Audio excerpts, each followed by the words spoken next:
Training camp opening media day is here, and we have lots of significant quotes from Canucks management covering all aspects of the team ahead of what should be a massive season in Vancouver. We're going to be breaking down all of that in this episode of Canucks Digest, but first make sure to hit that subscribe button and click the bell icon so you don't miss any and all updates surrounding the Canucks as we head into training camp. But before we get into our first topic, at the top of the press conference, Allvin did come out and just say, hey, we have 4 guys who aren't going to be there for day 1 of training camp, that being Cole McWard and Teddy Blueger, who are dealing with minor body procedures that they had done, as well as Dakota Joshua and, of course, Thatcher Demko. Thatcher Demko is going to be speaking on Thursday, so stay tuned to Canucks Digest for the scoop on that when it drops. Don't want to miss it. It's going to be a much anticipated report that we're going to be waiting for on Thatcher Demko. It's been much talked about and rumored as far as what happened with him. We're going to get the full story tomorrow.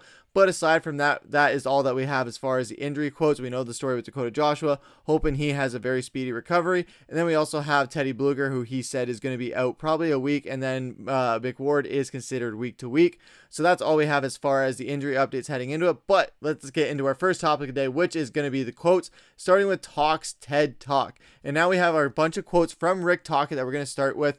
First of which being the season excitement heading into this year. Getting the coaches together the last 2-3 weeks periodically, talking to some of the players. I know they're excited. They're asking a lot of questions. You know, what are we doing? Skating tests. Who's where? Who's what? So I see an excited group and our coaches too in our meeting. It's helped, these hour meetings now turning into 3 hours, but they're excited to get started. And that's awesome to hear on top of what we've seen as far as how they've assembled this staff with a lot of player alumni and guys that have just played in the league before. And when speaking on training camp as well, Tocchet did say training camp, it's only 5 days and you go into exhibition games. We have themes for every day, so we're excited about implementing a lot of those little things here and trying a couple of different things. Training camp is the place where you want to try out those things, especially when you are going into a season where you have a lot to live up to, and a season where you overachieved and now you have an expectation of going on a deep playoff run, going past the Edmonton Oilers, especially when it looks like this roster has gotten better in the offseason when other teams seemingly have gotten worse. And another thing they're going to be touching on in training camp is the special teams. We'll probably dive into special teams a little bit earlier than other teams. I think a lot of guys were excited about that. I know Millsy was excited about that, about doing power play a little bit earlier. I think that's important, even though we have a lot of guys in camp, because even in rookie camp, I really saw some guys make strides from last year. And some other guys that made strides that did impress Tocchet quite a bit was when he watched the Young Stars Classic. First of which touching on Vilmer Ulriksson, who did take the tournament by storm in a few people's eyes, where he did get a lot of eyeballs on him. I look at some of the elements like the big Swede Ulriksson there. This guy definitely really impressed me. He was doing stuff last year and they talked about the development, and I watched what he did. It was like, oh my God, he went from here to there, getting the puck off the wall, deep delay, body position, makes a play, did it 3 times. Like last year, I didn't see as much, so that makes you excited. And it was very exciting to watch this tournament play out, and some other prospects that did catch his eye. Of course, the Golden Goose, Jonathan Lekkerimaki. He's a buzzsaw. Great shot. Actually see him play with some good players and see what he can do. Pettersson on the back end, DPD he's talking about. Really like the way he played. Smart guy. Hopefully maybe a couple of guys get some exhibition games. But I'm looking for the stuff that we're teaching them in the development, and they are applying it, and they did it in the games. And now they can do it in the big camp.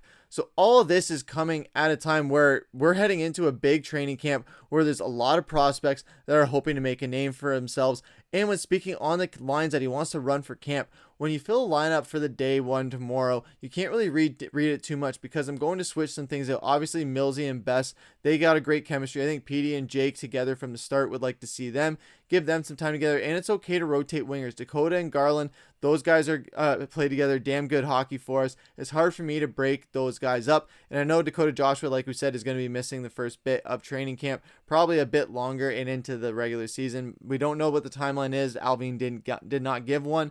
But Tocchet just being excited about Dakota Joshua and Connor Garland just being on that line together, he knows that it's going to be a mistake if you break those guys up. So this is going to be an interesting training camp where guys are going to be getting a lot of opportunities. There's going to be a lot of chances for these young guys to try and make a name for themselves going forward in this Vancouver Canucks system when they didn't have the shine that they had before, especially Jonathan Lekkerimaki getting to jump into a position like this that he's going to be jumping into.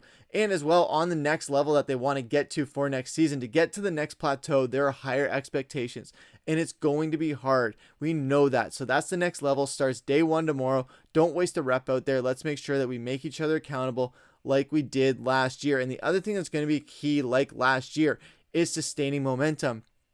I think that the practice habits have gotten way better, and that's going to help your personal goals. I think the accountability, the leaders amongst themselves, is going to drive having another good year. You just have to drive yourself every day. When you have a great year, it's sustainable, and things like that. JT Miller, over the last bunch of years, he's had a lot of points with the Canucks. Petey scored a lot of goals. Quinn's always been one of the top defensemen. Brock, he can score. You got to keep creating that environment where they can reach those goals, which whatever they are, and the main goal is winning. Obviously, you want to hear this from your coach. You want a true measure of a competitor. You want to hate to lose more than you love to win. Tocchet is definitely embodying that, mentioning the core four members of there: Boeser, Petey, Millsy, and Hughes, all at once, just being that core part of this team. Like I said, the four pillars that binds this team together. Those are going to be big going forward and heading into this year, and making sure those guys are just clicking on all cylinders to elevate everyone that is around them.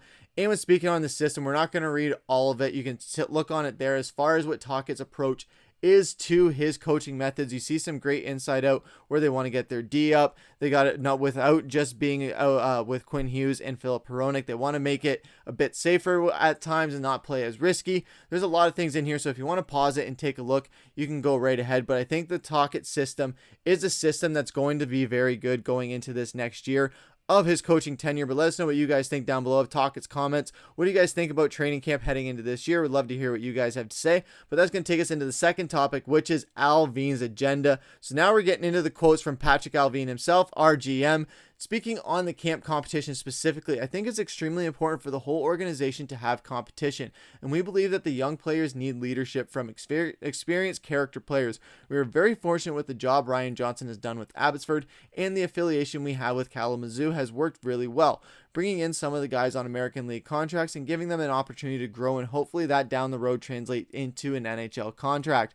We know that this prospect pool and the people that we're bringing in, we know that they want to make those opportunities happen, and they've been given the tools to succeed with those opportunities, and we've been giving guys ample amount of opportunities to make the most of them when they can. So it's nice to see Allvin acknowledging that and making sure that is a point of emphasis going forward, and make sure that we're working together with these AHL teams and making sure that we're not treating them as if they're just second-rate players. No, we got to treat these guys as if they're the future of these teams, the best ones at least, that is, on these AHL teams, making sure they feel comfortable and accepted not only within the AHL systems, but also within this Vancouver Canucks NHL system, so that transition is a lot smoother when they make it. He did speak on the PTOs as well. Sammy Blais, experienced guy, played on a contending team and won a cup in St. Louis a couple of years ago. I think what he contributes to on the ice is the way we want to play. We want to be a hard to play against team.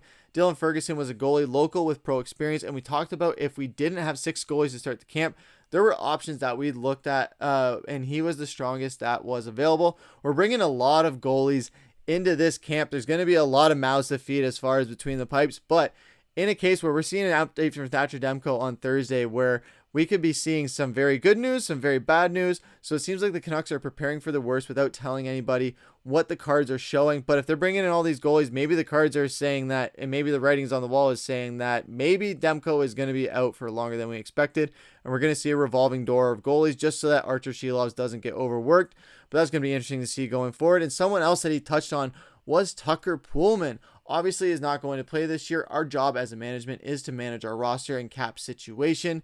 And as of today, we have different options to not utilize Tucker's contract or to put him in the LTIR starting the season. We'll see over here over the next couple of weeks if anything changes. But as we have said, as I said, different options as far as what they can do. We know they didn't want to go into this year on the LTIR. That was something they wanted to avoid just to make sure that all the numbers were accounted for. And they knew what they were looking at exactly as the trade deadline is going to be coming up, and some other things with all the things that are going to be moving around and all the things that could happen as far as injuries go when the season gets going, not just to the Canucks, but other teams as well, as far as what we could get for guys and just trade values. It's going to be a lot going on this season. It's going to be a crazy season, especially when the Canucks are trying to compete for a cup and just be a cup contender. So there's going to have to be a lot of moves, and maybe some moves that we're not even anticipating that are going to happen. It's going to be a fun season, so you don't want to miss anything that we're going to be bringing you guys. Lots of great content going to be coming your way this season, but that's going to bring us into our third topic of the day, which is Trader Jim chimes in. And Trader Jim, he didn't have too many quotes. He wasn't asked too many questions.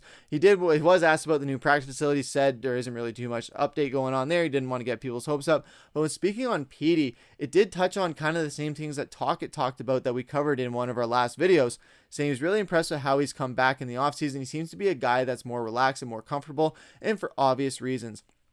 Last year, whether players say they think about the contracts or not, deep down they do. Everybody does. Okay, this is a guy that I believe worked really hard that summer, and he's done everything he can to play at a top line as a top line player. Everybody here has seen him play. We all know how good he is, so the expectation for him is to be one of the best players on our team.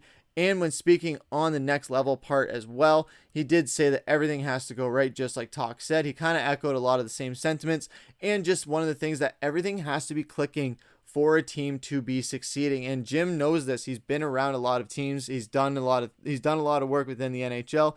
So we got a guy that knows a thing or two, because he's seen a thing or two, like on those commercials that you guys know.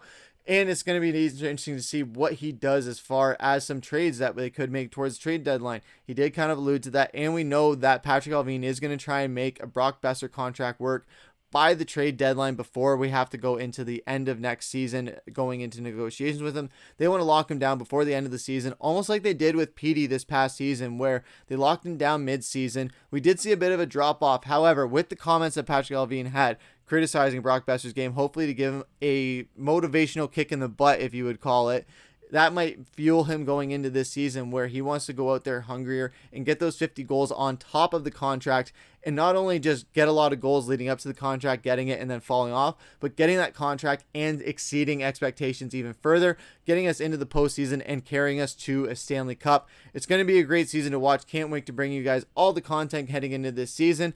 But that's going to do it for this episode of Canucks Digest. Let us know what you guys think down in the comments below. Like, comment, share, subscribe. Let us know what you guys think. That's going to do it for this episode. I've been your host, Griffin. Take care.